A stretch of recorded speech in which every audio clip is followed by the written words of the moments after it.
right, so we've caught a few fish here at Pyramid Lake, but let's really talk about the setups and the differences between each one. Now, last time I was here, this rod right here was really my go-to, and that was because it was a big stripping setup. I had my streamers on it. I usually do 2 different streamers, and I'm going to break down how I do that. And then I cast out along rocks or along the beaches down there, and I'm looking for fish, okay? The other setup, and this is the one that I've been using mainly today, is my indicator setup. Now I have this set on a 2-handed rod, and that's on purpose. Here at Pyramid Lake, you have to do big roll casts, and even though today doesn't look like it, typically it's quite windy out here, and you need to be able to punch through 15 or so mile-an-hour winds. As such, there's a special kind of setup that we do here at Pyramid Lake. Now, the setup I use here is going to be the same setup that I use in almost all my Stillwater applications, whether it's on a single hand or a 2-hand rod. I'm going to use the same setup. So let's break that down just a little bit.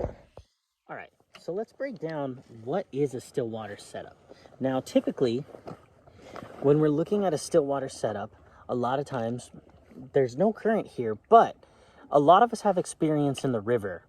And we all understand how to do a basic indicator setup.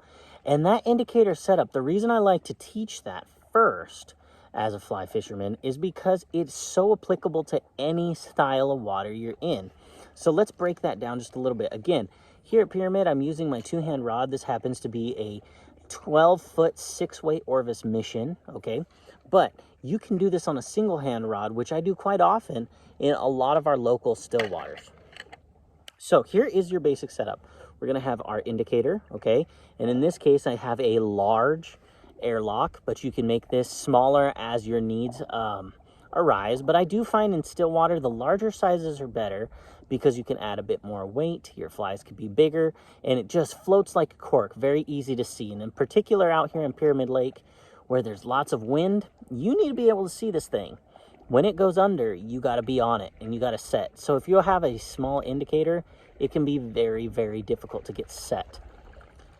After that indicator, okay, we're going to go down, okay, and I do this, I build my whole leader setup with fluorocarbon typically. And I just go straight fluorocarbon. I don't have to have a tapered leader if I don't want to. You can, but it's not always necessary. Sometimes just having a nice butt section, tippet ring, and tying your fluorocarbon is enough because we're just doing these big lob casts. So I got my indicator, and today has been a little bit more of a shallow day. So there's about 7 feet between my indicator and my flies, okay? Now, I have a 2-fly setup, okay? 2 flies. That way you can hit 2 different depths. And in this case, I am tying off of a tag, just like you would with a Euro rod, okay? I tie a triple surgeon's knot, and I put my first tag with my first fly, in this case, a very large chronomid. And then I put about another 1.5 feet to my second fly, which in this case also happens to be a chronomid. Now, you could do a balanced leech, you could do a mop fly, you could do just about anything you want. But today, it's going to be the chronomids. And that is your very basic Stillwater setup. You can choose to tie to the bend of the hook if you'd like, but here at Pyramid Lake, they do require barbless flies. And when you tie to the bend in a barbless fly, sometimes you can lose that second fly. So to combat that, I prefer to tie Euro style and put that on a tag using a triple surgeon's knot. Okay, now today here at Pyramid Lake, I'm using 2X fluorocarbon tippet. These fish are not leader shy. Now, in your local trout streams, you may go down to a 3 or maybe even 4X if you want to, and that's totally doable. That will not change the way that this rig is tied, okay? So, you can choose